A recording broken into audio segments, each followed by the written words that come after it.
আসসালামু আলাইকুম। শুরু করছি আমরা নতুন একটি ক্লাস।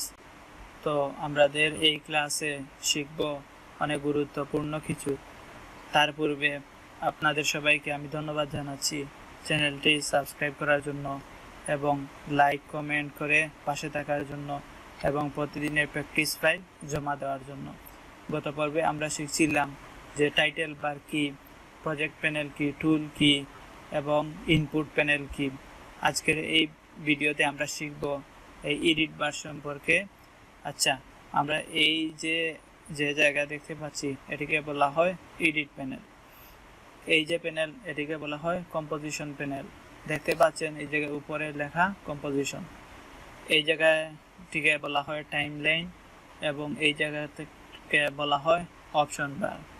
তো আমাদের এই জায়গায় যে অপশনগুলো রয়েছে আপনাদের যদি সেই রকম না থাকে, যেমন ধরেন এইরকম থাকে অথবা এইরকম থাকে, তাহলে আপনারা সহজেই বুঝে নেবেন যে আপনাদের এই জায়গার সেটিংয়ে পরিবর্তন আছে।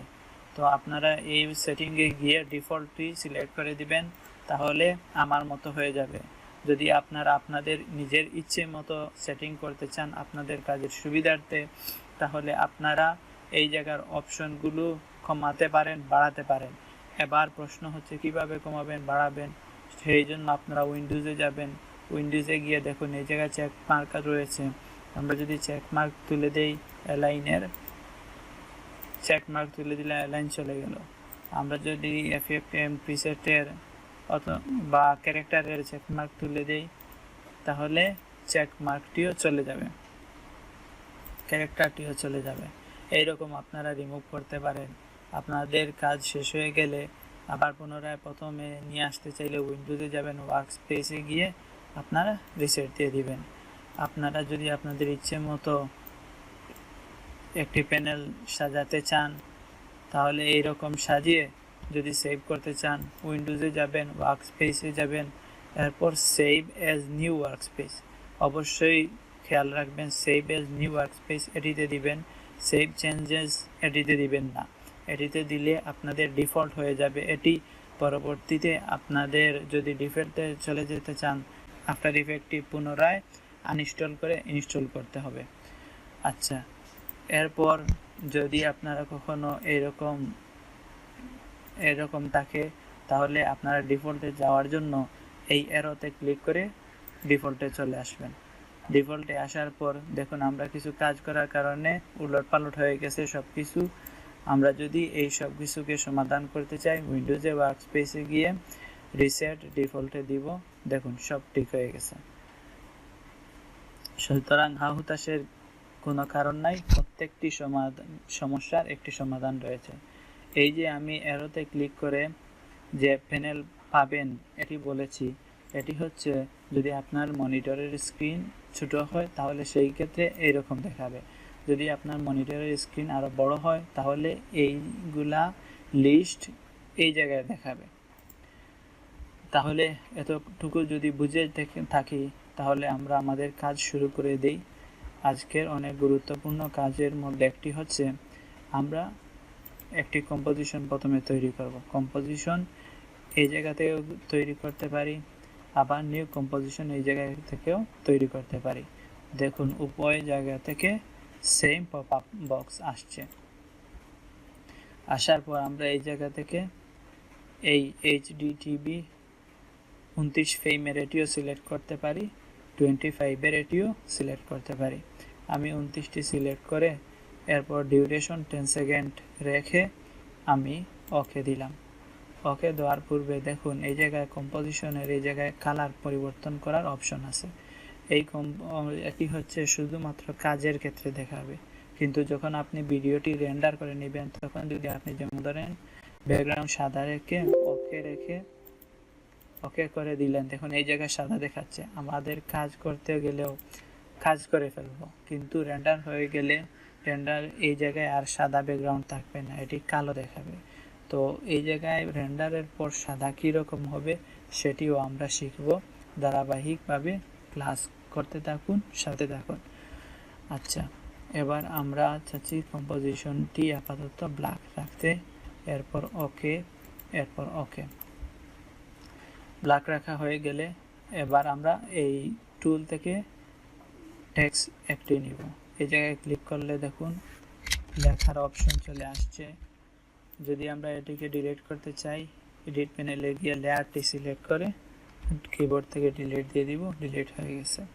আমরা যদি চাই এই জায়গা থেকে নিয়ে আসতে, মাউস থেকে রাইট বাটন ক্লিক করে নিউ থেকে টেক্সট, এরপর দেখুন সেম এই জায়গার টেক্সটটি টি সিলেক্ট হয়ে গেছে। এবার আমি লিখব সাবস্ক্রাইব।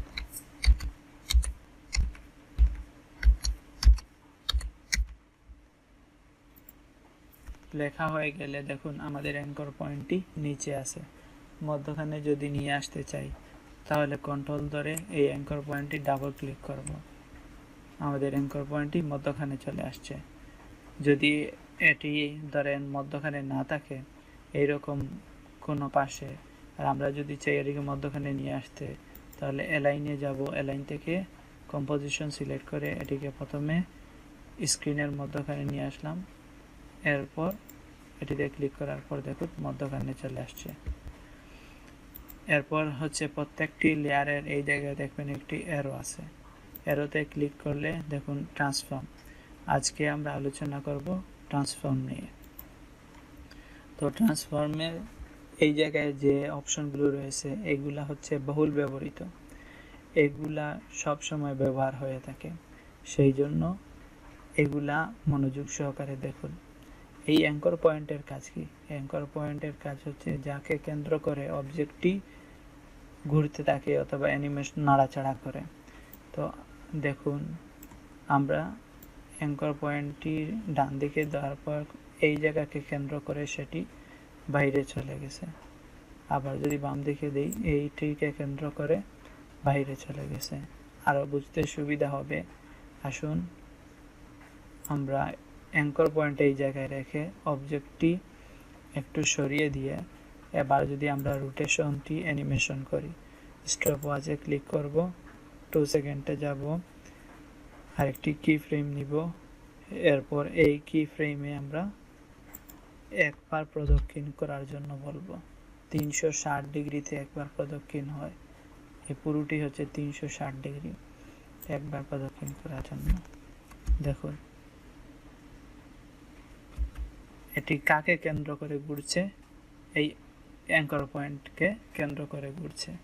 যদি আমরা এই অ্যাঙ্কর পয়েন্টটি সিলেক্ট করে সরিয়ে এই জায়গায় দেই, তাহলে দেখুন এটি এখন এই জায়গাকে কেন্দ্র করে ঘুরছে। যদি আমরা এই জায়গায় রাখি তাহলে অবশ্যই আপনি বুঝতে পারছেন যে অ্যাঙ্কর পয়েন্টের গুরুত্ব কি। অ্যাঙ্কর পয়েন্টটি সঠিক পজিশনে না রাখলে আপনার অ্যানিমেশন সব কিছু নষ্ট হয়ে যাবে। যদি অ্যাঙ্কর পয়েন্টটি অবজেক্টের মধ্যখানে নিয়ে আসতে চান সহজে, তাহলে এই অ্যাঙ্কর পয়েন্টটি সিলেক্ট করে কিবোর্ড থেকে কন্ট্রোল চেপে ধরে ডাবল ক্লিক করবে, অ্যাঙ্কর পয়েন্টের মধ্যখানে চলে আসবে। এরপর এটিকে মধ্যখানে নিয়ে আসার জন্য অবজেক্টকে অ্যালাইনে যাবেন, গিয়ে এরকম মধ্যখানে দিয়ে দিবেন। এবার দেখুন এটি ঘুরছে কি কাকে কেন্দ্র করে? এই অ্যাঙ্কর পয়েন্টকে কেন্দ্র করে। আমরা একসাথে দুটি কাজ শিখে গেলাম, একটি হচ্ছে অ্যাঙ্কর পয়েন্ট আর একটি হচ্ছে রোটেশন। এরপর হচ্ছে আসুন পজিশন।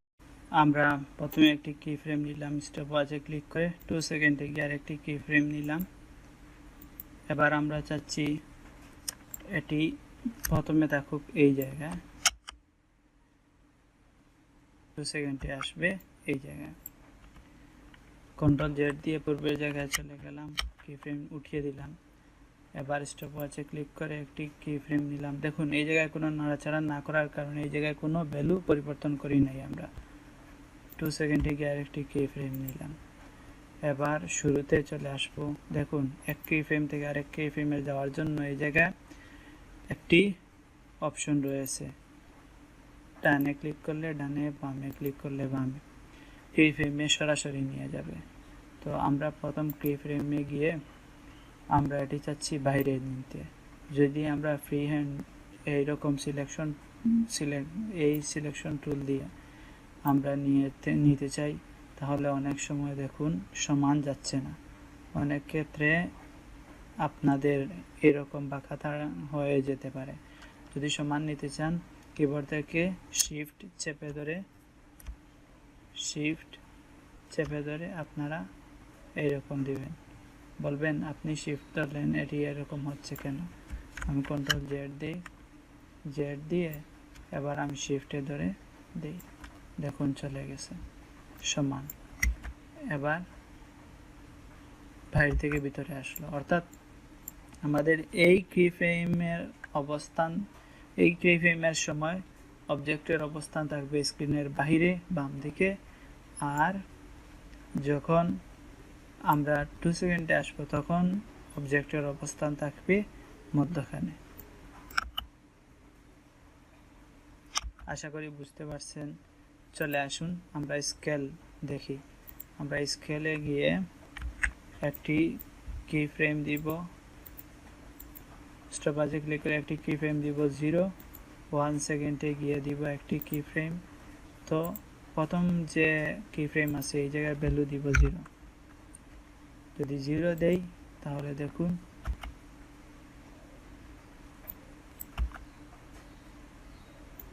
কিরকম আসছে।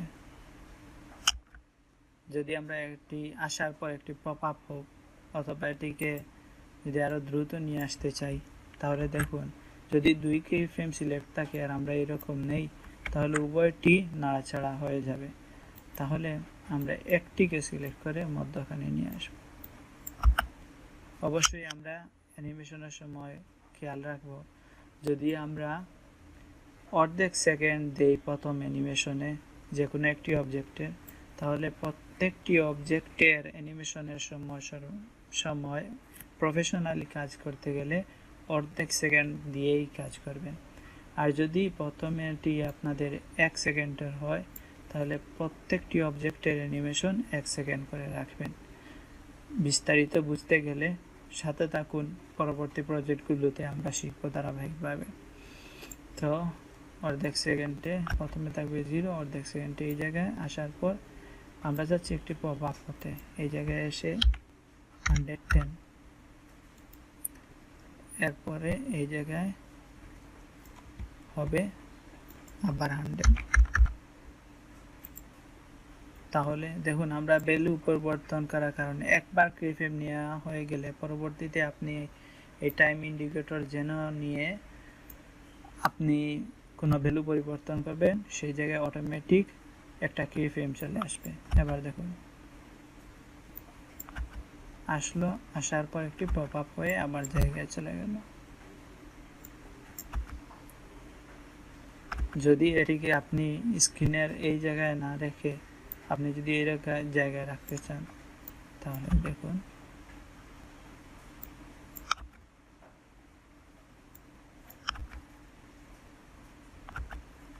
আচ্ছা, আমি কন্ট্রোল জেড দিয়ে মধ্যখানে নিয়ে গেলাম। তাহলে বুঝে গেলেন যে স্কেলের কাজ কি। এবার হচ্ছে অপাসিটি।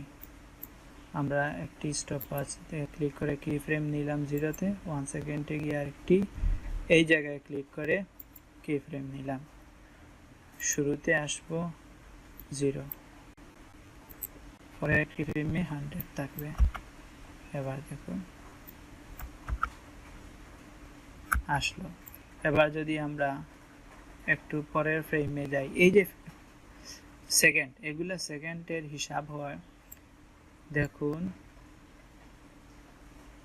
29 ফ্রেম, প্রত্যেক 29 ফ্রেমে হচ্ছে 1 সেকেন্ড, আর প্রত্যেকটা ফ্রেম হচ্ছে এক একটা ইমেজ, অর্থাৎ 29টি ইমেজে গিয়ে 1 সেকেন্ডের একটি অ্যানিমেশন হবে।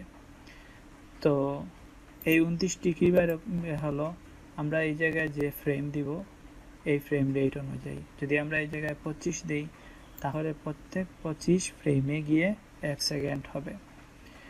তো আমরা যদি আমরা এই কি ফ্রেম থেকে পরবর্তী কি ফ্রেমে চলে যেতে চাই, তাহলে এটিকে জুম করতে হলে এই জায়গায় যে স্লাইড দেখতে পাচ্ছেন, ডান দিকে নিলে জুম ইন হবে, আর যদি বাম দিকে নেই জুম আউট হবে। শর্টকাট হচ্ছে কিবোর্ড থেকে অল্টার চেপে ধরে মাউসের স্ক্রলটি সামনের দিকে নিলে জুম হবে, পিছনের দিকে নিলে জুম আউট হবে। যদি আমরা জুম করি তাহলে দেখতে পাচ্ছেন গড়গড়। টাইম ইন্ডিকেটরটি নিতে হলে এক লাফ দিয়ে এক জায়গা থেকে অন্য জায়গায় চলে যাচ্ছে। এই প্রত্যেকটা লাফ হচ্ছে একটি ইমেজ, এই জায়গা থেকে এই জায়গা পর্যন্ত হচ্ছে একটি ইমেজ, তাকে বলা হয় এক ফ্রেম। এরপর এটা বলা হয় ধরেন এই জায়গায় 2 ফ্রেম, এই জায়গায় হচ্ছে 3 ফ্রেম, এইরকম।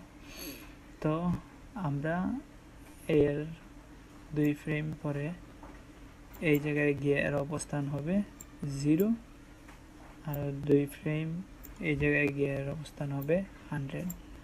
তাহলে আবার যদি জুম আউট করি তাহলে এরকম হচ্ছে। যদি আমরা সবগুলোকে সিলেক্ট করে সমান কি ফ্রেম 3টির মধ্যখানের যে ফাঁকা জায়গা আছে সেইগুলোকে সমান রেখে যদি আমরা এটিকে একটু স্লো করতে চাই তাহলে এই কি ফ্রেমগুলোকে সিলেক্ট করে কিবোর্ড থেকে অল্টার চেপে ধরে যে কোনো একটি কি ফ্রেম ধরে আমরা এরকম টেনে দিলেই এটি স্লো হবে, অর্থাৎ ফাঁকা জায়গাটি বড় হবে। যদি সবগুলোকে সিলেক্ট করে কিবোর্ডের অল্টার চেপে ধরে একটি কি ফ্রেম ধরে ফাঁকা জায়গা কমিয়ে দিই তাহলে স্পিড বেড়ে যাবে। স্লো করে দিলাম তাহলে এটি হলো এরকম। যদি আর একটু স্পিড দেই, যদি আমরা এতটুকু বুঝে থাকি তাহলে এরকম থাকলে আমরা এররগুলো যদি এরকম অফ করে দিই তাহলে এরকম অফ হয়ে যাবে। শর্টকাট কি, যদি আমরা শুধু পজিশন বের করতে চাই তাহলে অবজেক্টটি সিলেক্ট করে পি তে প্রেস করলে পজিশন চলে আসবে, টি তে প্রেস করলে অপাসিটি চলে আসবে, আর তে প্রেস করলে রোটেশন চলে আসবে, এ তে প্রেস করলে অ্যাঙ্কর পয়েন্ট চলে আসবে, এস এ প্রেস করলে স্কেল চলে আসবে। এবার যদি আমরা চাই স্কেল অপাসিটি নিয়ে কাজ করতে তাহলে এস প্রেস করার পর যদি আমরা টি দেই তাহলে দেখুন স্কেল চলে গেছে, অপাসিটি আসছে। আমরা চাচ্ছি উভয়টি রেখে দিতে, তাহলে ধরুন আমরা প্রথমে এস এ প্রেস করে স্কেল নিয়ে আসলাম, অপাসিটি নিয়ে আসতে যাচ্ছি, শিফটে ধরে টিতে প্রেস করলাম, এবার দেখুন উভয়টি আছে। এবার যদি আমরা চাই যেগুলো আমরা অ্যানিমেশন করেছি শুধুমাত্র সেইগুলো দেখতে অবজেক্টটি সিলেক্ট করে আমরা কিবোর্ড থেকে ইউতে প্রেস করব, শুধুমাত্র যেগুলোতে অ্যানিমেশন করা আছে সেগুলোই দেখতে পারবো। এরপর দেখুন এই জায়গায় যে কয়েকটি সুইচ দেখা যাচ্ছে, যদি আপনাদের এই সুইচগুলো না দেখা যায় তাহলে মনে করবেন যে আপনাদের এই যে 3টি জায়গা আছে এই 3টি জায়গার কোনোটি সিলেক্ট করা নেই। যদি আপনি এই প্রথমটি সিলেক্ট করেন দেখুন সুইচগুলো চলে আসছে। যদি আপনি মধ্যখানে সিলেক্ট করুন তাহলে দেখুন ট্র্যাকমেটটি চলে আসছে। ট্র্যাকমেটের কাজ কি আমরা দেখব পরবর্তী ক্লাসগুলোতে। এর পরবর্তী যদি সিলেক্ট করেন তাহলে এই জায়গায় আমরা ইন আউট ডিউরেশন স্ট্রেচ এটি সবগুলো দেখতে পারবো। এটি বেশি ব্যবহৃত হয় না, বহুল ব্যবহৃত হচ্ছে এই দুটি। আপনি এই জায়গায় প্রথমটি সিলেক্ট করে রাখবেন, যখন ট্র্যাকমেট বাহির করার প্রয়োজন হবে তখন টগল সুইচ এই জায়গায় ক্লিক করলেই হবে। দেখুন টগল সুইচে যখন ক্লিক করেছি আমরা তখন এই মধ্যখান সিলেক্ট না প্রথমে, এবার আমি সুইচ অন করলাম দেখুন মধ্যখান সিলেক্ট হয়ে গেছে। তো আমরা এই জায়গা থেকে ক্লিক করে বের করতে পারি, আবার এই জায়গা থেকেও পারি। এবার দেখুন এই জায়গায় প্যারেন্ট লিঙ্ক করার অপশন আছে। প্যারেন্ট লিঙ্ক করার কাজ কি আমরা পরবর্তী ক্লাসগুলোতে দেখব অবশ্যই। যদি আপনাদের এই প্যারেন্ট লিঙ্কের এই অপশন না থাকে তাহলে চিন্তার কারণ নাই, এটি মনে করবেন না যে আপনাদের সফটওয়্যারটি হয়তো ঠিকভাবে ইনস্টল করা হয় নাই। মূল কারণ হচ্ছে এই জায়গা থেকে এটি হাইড হয়ে গেছে, সেই জন্য আপনি দেখতে পাচ্ছেন না। যদি এরকম হয় তাহলে এইবারের এই জায়গায় মাউস নিয়ে মাউসের রাইট বাটন ক্লিক করে কলাম থেকে আপনি প্যারেন্ট লিঙ্কটি দিয়ে দিবেন। দেখুন চলে আসছে। এরপর দেখুন এই জায়গায় গিয়ে যদি হাইড দিস দিই, তাহলে দেখুন এই জায়গায় বাকিগুলা যে অপশন আছে সবগুলো হাইড হয়ে গেছে। আমরা যদি এই জায়গা থেকে কলাম থেকে গিয়ে প্যারেন্ট ক্লিক করি, তাহলে বাকিগুলো আমরা দেখতে পারবো। আশা করি এতক্ষণ আমি যা বুঝিয়েছি তা অবশ্যই আপনারা বুঝতে পারছেন। যদি বুঝে থাকেন তাহলে অবশ্যই আপনারা প্র্যাকটিস করবেন এই ট্রান্সফর্ম নিয়ে, anchor point, position, scale, rotation, opacity নিয়ে অ্যানিমেশন করে সুন্দর একটি কয়েকটি প্রজেক্ট তুলে আমি ডেসক্রিপশনে ফেসবুক গ্রুপ লিংক দিয়ে দিব। সেই গ্রুপে গিয়ে আপনাদের প্রজেক্টটি আপলোড করবেন। কোনো সমস্যা হলে অবশ্যই আপনারা গ্রুপে জানাবেন, এই ভিডিওর কমেন্ট বক্সে জানাবেন এবং আপনাদের বন্ধুদের সাথে ক্লাসগুলো শেয়ার করবেন, যাতে করে মানুষগুলো শিখতে থাকে চিরদিনভাবে। আসসালামু আলাইকুম সবাইকে। সবাই সুস্থ থাকুন। দেখা হবে পরবর্তী ক্লাসে।